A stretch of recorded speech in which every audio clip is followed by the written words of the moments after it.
Hello students, आइए आज पढ़ते हैं डिवीजन टेरिडोफाइटा। इनको स्नेक्स ऑफ प्लांट किंगडम या पादप जगत के सरीसृप भी कहा जाता है, because they are the first terrestrial plant showing best terrestrial adaptation.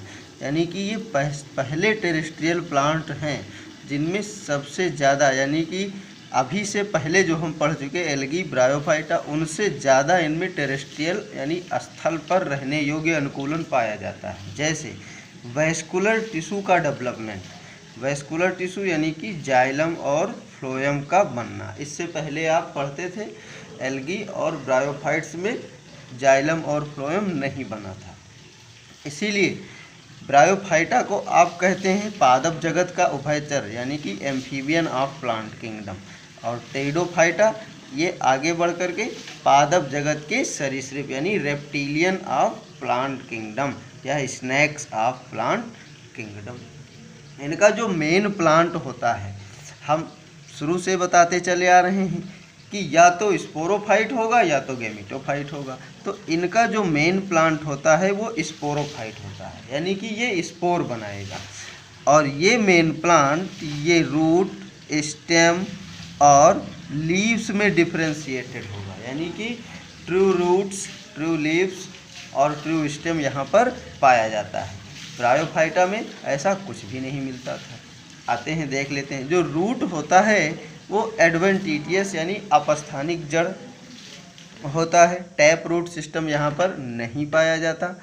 Stem, इनका स्टेम कुछ का अंडरग्राउंड होता है और कुछ श्रब यानी झाड़ी नुमा होते हैं। अंडरग्राउंड स्ट्रक्चर होने के नाते ये ग्रोथ अंदर ही अंदर तेजी से करते हैं और इनको कहा जाता है राइजोम। नेक्स्ट लीव्स पर बात कर लेते हैं। इनकी जो लीव्स होती हैं, लीव्स दो प्रकार की टेरिडोफाइटा में पाई जाती हैं, माइक्रोफिल्स और मेगाफिल्स। माइक्रो मतलब छोटी, स्मॉल लीव्स, पत्तियां छोटी छोटी होती हैं। और जो स्मॉल लीव्स होती हैं ऐसे प्लांट जैसे सिलाजिनेला और लाइकोपोडियम में माइक्रोफिल्स ही पाई जाती हैं। मेगाफिल्स यानी कि पत्तियां बड़ी बड़ी होती हैं, लार्ज लीव्स होती हैं, तो बड़ी होने के नाते इनको मेगाफिल्स कहा जाता है। और एक्चुअली ये पिन्नेटली कंपाउंड लीव्स हैं।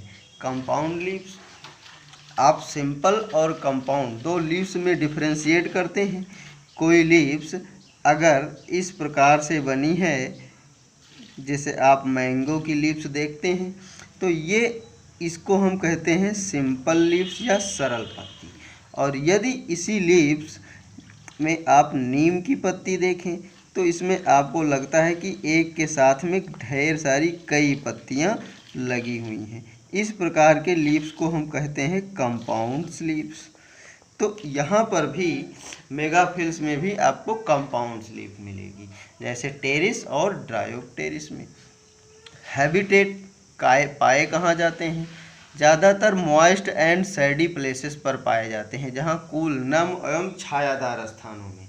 लेकिन एक जीनस है एक्विसिटम, ये बहुत पूछा जाता है, सैंडी सॉइल में पाया जाता है, यानी कि ये जीरोफिटिक एडाप्टेशन शो करता है। जीरोफिटिक एडाप्टेशन शो करता है, सैंडी सॉइल में पाया जाता है। एक होता है मार्सिलिया जो जल में पाया जाता है, पूर्णतः जल में। इसके साथ साथ में एक और है साल्विनिया। मार्सिलिया और साल्विनिया ये दोनों एक्वाटिक प्लांट हैं, बाकी सब नम एवं छायादार टेरेस्ट्रियल प्लांट होते हैं। अब हम बात कर लेते हैं, हमने पहले ही बात की है कि इनका मुख्य पौधा स्पोरोफाइट होता है, यानी कि ये स्पोर का प्रोडक्शन करेंगे या बीजाणु का प्रोडक्शन करेंगे। और बीजाणु जो उत्पन्न करते हैं उनको बीजाणुद्भिद या स्पोरोफाइट हम कहते हैं, हम पहले ही बात कर चुके हैं। अब देखते हैं कुछ प्लांट ऐसे होते हैं जिनमें एक ही प्रकार के स्पोर बनते हैं, यानी कि जितने भी स्पोर बनेंगे वो सब एक समान होंगे, और ऐसे पौधे को कहते हैं होमोस्पोरस प्लांट या होमोस्पोरस पौधा। और इसका एग्जाम्पल है लाइकोपोडियम, ड्रायोप्टेरिस और इक्विसिटम। कुछ पौधे ऐसे होते हैं जो दो प्रकार के स्पोर बनाते हैं। एक छोटा जिसे कहते हैं माइक्रोस्पोर, जो छोटा बनाएंगे वो कहलाएगा माइक्रोस्पोर या सूक्ष्म बीजाणु, और एक प्रकार का स्पोर बनेगा बड़ा, तो इसको कहलाएगा मेगास्पोर या गुरु बीजाणु। और ऐसा प्लांट मार्सिलिया और सिलाजिनेला ये दोनों प्लांट ऐसे हैं जो हेटेरोस्पोरस होते हैं, यानी कि दो प्रकार के स्पोर बनाते हैं। अब जितने भी पौधे दो प्रकार के स्पोर बनाते हैं इनको कहते हैं हेटेरोस्पोरस प्लांट, और इस प्रोसेस को, इस फिनोमिना को कहा जाता है हेटेरोस्पोरी। यानी कि heterospory means the production of two type of spore. अब जितने हेटेरोस्पोरस प्लांट हैं ये सब के सब सीड हैबिट शो करते हैं। क्या करते हैं? सीड हैबिट शो करते हैं। हमने पहले ही बताया है कि टेरिडोफाइटा में सीड नहीं बनता, लेकिन एक व्यवहार, एक हैबिट शो करते हैं कि सीड हम बनाएंगे, लेकिन बना नहीं पाते हैं। स्टार्टिंग हो जाती है, सीड बनने की कई कंडीशंस डेवलप हो जाती है, लेकिन सीड बनती नहीं है।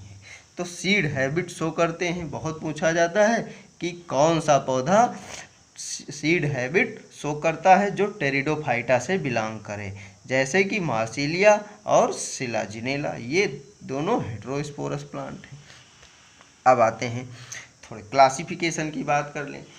टेरिडोफाइटा को डिवीजन टेरिडोफाइटा को 4 क्लासेस में बांटते हैं। साइलोप्सिडा, इसका एग्जाम्पल है साइलोटम। लाइकोप्सिडा, इसमें लाइकोपोडियम और सिलाजिनेला की स्टडी करते हैं। स्फिनोप्सिडा, इसके अंतर्गत इक्विसिटम की स्टडी करते हैं।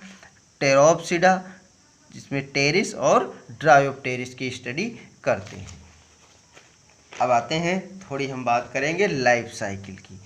अगर लाइफ साइकिल की हम बात करें और एक जनरल लाइफ साइकिल की यदि बात किया जाए तो जितने भी पौधे होते हैं उन सभी पौधों में, यानी कि जितने पौधे हैं अर्थ पर और सेक्सुअल रिप्रोडक्शन वो करते हैं, उनमें 2 भिन्न प्रावस्थाएं पाई जाती हैं। एक को कहा जाता है गैमेटोफाइट और दूसरा होता है स्पोरोफाइट। ये जनरल लाइफ साइकिल आप लोग हमेशा याद रखें, तो सभी पौधे, अलग अलग ग्रुप के पौधों की लाइफ साइकिल पढ़ना आसान हो जाएगा। एक पाया जाएगा गैमेटोफाइट, एक होगा स्पोरोफाइट।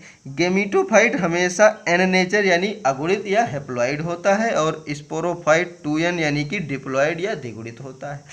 गैमेटोफाइट नाम से ही क्लियर है, इसे हिंदी में युग्मकोद्भिद और इसको हिंदी में बीजाणुद्भिद कहते हैं। गैमेटोफाइट यानी कि गैमीट बियरिंग प्लांट, यानी कि ये क्या बनाएगा? ये गैमीट बनाएंगे। क्या बनाएंगे? गैमीट बनाएंगे। अब इन्हीं गैमीट में कुछ गैमीट मेल गैमीट होगा, कुछ गैमीट फीमेल गैमीट, यानी मेल गैमीट और फीमेल गैमीट, नर एवं मादा युग्मक दोनों प्रकार के युग्मक बनाएंगे। अब इन नर और मादा युग्मक का हो जाता है फर्टिलाइजेशन, और फर्टिलाइजेशन से बनता है जाइगोट। और आपको पता है कि यह जाइगोट 2n होता है, यानी कि द्विगुणित नेचर का होता है। ये गैमीट जितने सब अगुणित हैं, जाइगोट अगुणित मिल गए, बन गया द्विगुणित। अब यही जाइगोट डेवलप करके और बना देता है स्पोरोफाइट। कुछ में एम्ब्रियो बनता है, यानी कि यहीं पर एक नेक्स्ट स्टेज बनती है भ्रूण, और कुछ में भ्रूण नहीं बनता, जैसे एल्गी में भ्रूण नहीं, एम्ब्रियो नहीं बनेगा। अब स्पोरोफाइट ये क्या बनाएगा? स्पोर। ये क्या बनाएंगे? स्पोर। लेकिन स्पोर बनाने से पहले यहाँ पर हो जाएगी मियोसिस की डिवीजन, यानी अर्धसूत्री विभाजन।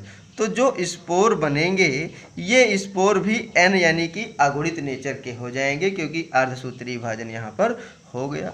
और ये स्पोर अंकुरित होंगे जर्मिनेट करके, और फिर गैमेटोफाइट स्टेज बना देते हैं।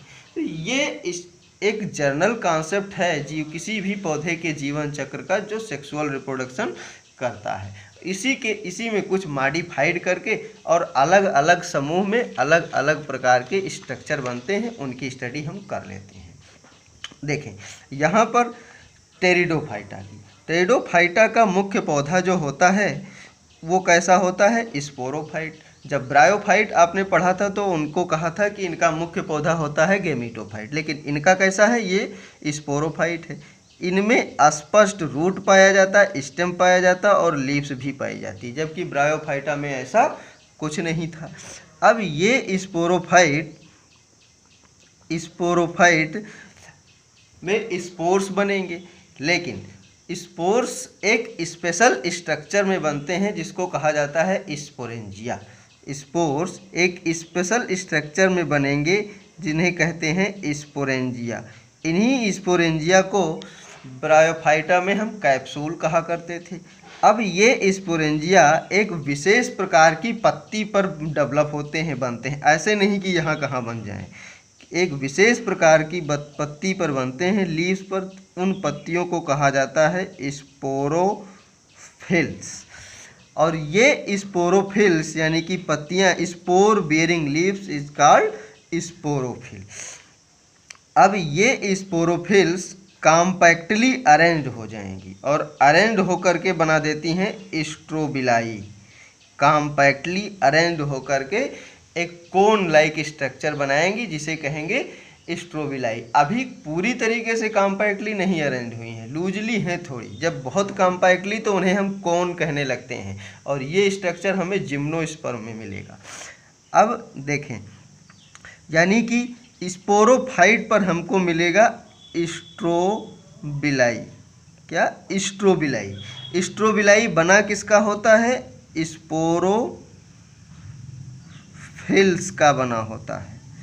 और स्पोरोफिल्स धारण क्या करता है? स्पोरेंजिया को। स्पोरेंजिया यानी बीजाणु धानी को धारण करता है। और इसी स्पोरेंजिया के अंदर अगर ये कोई स्पोरेंजिया है तो स्पोरेंजिया के अंदर ढेर सारी सेल्स पाई जाती हैं जिनको कहा जाता है स्पोर मदर सेल्स, बीजाणु मात्र कोशिका। और इन्हीं स्पोर मदर सेल्स में होता है मियोसिस की डिवीजन। मियोसिस डिवीजन यानी अर्धसूत्री विभाजन होता है। और मियोसिस डिवीजन के थ्रू अब बनेंगे स्पोर्स। क्या बनते हैं? स्पोर्स बनेंगे जिन्हें कहा जाता है बीजाणु कहा जाता है। अब जो ये बीजाणु बनेंगे, देखिए हम पहले बताएं कि स्पोरोफाइट कैसा होता है? 2n यानी द्विगुणित नेचर का। इसी पर स्ट्रोबिलाई लगे तो ये भी 2n। स्पोरोफिल बने ये भी 2n। स्पोरेंजिया ये भी 2n। स्पोर मदर सेल ये भी 2n। तब तक 2n यानी द्विगुणित नेचर चलता रहेगा जब तक अर्धसूत्री विभाजन न हो जाए। यानी कि अब यहाँ कौन सी कंडीशन आ गई? n यानी अगुणित नेचर आ गया। ये स्पोर जर्मिनेट करेंगे और जर्मिनेट करके ये स्ट्रक्चर बनाएंगे गैमीटोफाइट को। गैमीटोफाइट को बना देते हैं। अब ये n था यानी तो ये भी क्या हो जाएगा? n यानी अगुणित नेचर का हो जाएगा। गैमीटोफाइट आपको पता है कि ये गैमीट को धारण यानी युग्मक को धारण करता है, गैमीट बनाता है। और गैमीट बनाने के लिए सेक्स आर्गन डेवलप होंगे, तो इन्हीं पर नर एवं मादा जनन अंग बनेंगे। नर जनन अंग को हमने कहा था एंथ्रीडियम, एंथ्रीडिया, और मादा को archegonia, archegonia. Male sex organ antheridia कहलाता है और फीमेल सेक्स आर्गन आर्चिगोनिया कहलाता है। मेल सेक्स आर्गन में मेल गैमीट बनेंगे और फीमेल सेक्स आर्गन में फीमेल गैमीट बनेंगे। मेल गैमीट को कहा जाता है एंथ्रोजॉयड, एंथ्रोजॉयड्स। ये फ्लैजिलेटेड होते हैं, मूव करने चलने की क्षमता होती है। और फीमेल गैमीट कहा जाता है एग, एग यानी अंड कोशिका। ये नॉन मोटाइल है। अब ध्यान दीजिए कि जब फीमेल गैमीट नॉन मोटाइल होता है और मेल गैमीट मोटाइल होता है, फ्लैजिलेटेड होता है, तो इस प्रकार का सेक्सुअल रिप्रोडक्शन ऊगैमस टाइप का सेक्सुअल रिप्रोडक्शन या विषम युग्म की सेक्सुअल रिप्रोडक्शन कहलाता है। अब इन दोनों का होता है फर्टिलाइजेशन। अब देखें, ये भी एन, क्योंकि एन से बने हैं, ये भी अगुणित, ये दोनों अब एंथ्रीडिया के अंदर मेल गैमीट बनेंगे, ये भी अगुणित होगा, एग बनेगा, ये भी अगुणित होगा। लेकिन जब दोनों मिल जाएंगे, फर्टिलाइजेशन करेंगे, तो और अगुणित ये बना देंगे डिप्लॉयड जायगोट, यानी कि 2n द्विगुणित जायगोट बना देंगे। अब ये जायगोट टेरिडोफाइटा के अंतर्गत ये बनाता है एम्ब्रायो। ये भी 2n यानी कि द्विगुणित नेचर का बनाएगा। एम्ब्रियो डेवलप होकर के स्पोरोफाइट बना देता है, यानी कि यहाँ पर देखें, यहाँ से लेकर जाइगोट, यहाँ पर द्विगुणित, और यहाँ से यदि देखें तो जब तक स्पोर मदर सेल में मियोसिस नहीं हुई, तो ये इतना स्टेज कहलाता है द्विगुणित स्टेज, पूरा द्विगुणित हैं। और ये सब के सब कैसे हैं? अगुणित हैं, यानी कि हैप्लॉइड हैं, ये डिप्लॉइड हैं। इस प्रकार से लाइफ साइकिल चलती रहती है। जो मेन प्लांट है, ध्यान रखना, टेरिडोफाइटा में जो मेन प्लांट है वो स्पोरोफाइट या बीजाणुद्भिद कहलाता है। ये आत्मनिर्भर होता है, स्वतंत्र होता है, प्रकाश संश्लेषण करता है और लंबे समय तक रहता है। ये लाइफ साइकिल गैमेटोफाइट की जीवन चक्र की ये अवस्था ये कम समय तक रहती है और स्पोरोफाइट ज़्यादा समय तक रहती है। ब्रायोफाइटा के केस में गैमेटोफाइट ज़्यादा समय तक रहता था और स्पोरोफाइट कम समय तक रहता था। तो ये पूरा टेरिडोफाइटा का लाइफ साइकिल है। इसको आप पढ़ें, समझें, कुछ ना समझ में आए तो आप लोग पूछिएगा, हम आपको सेटिस्फैक्ट्री आंसर देने का प्रयास करेंगे। बहुत बहुत धन्यवाद।